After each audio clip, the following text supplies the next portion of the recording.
Alright, here's another video. I got the reverse camera hooked, but you can't see it.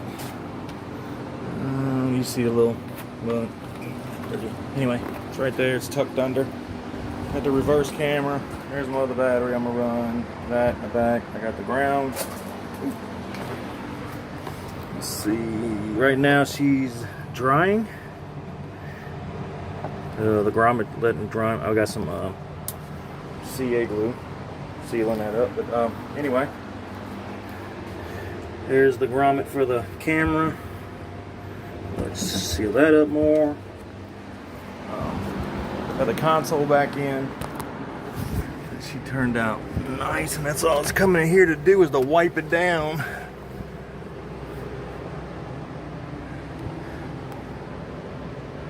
Come out clean, very clean. Still got the bottom of the dash put in. I'm waiting on the hyper flash to come in. That's why I'm delaying on this a little bit. Should be in tomorrow, but and I got this boot in. I'm changing new.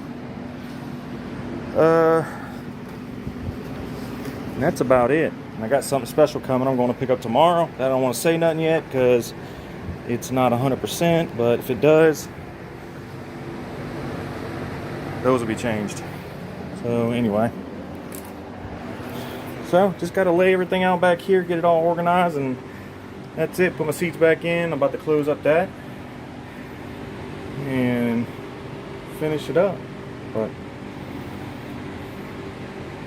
that's it on Covet-19. Woohoo!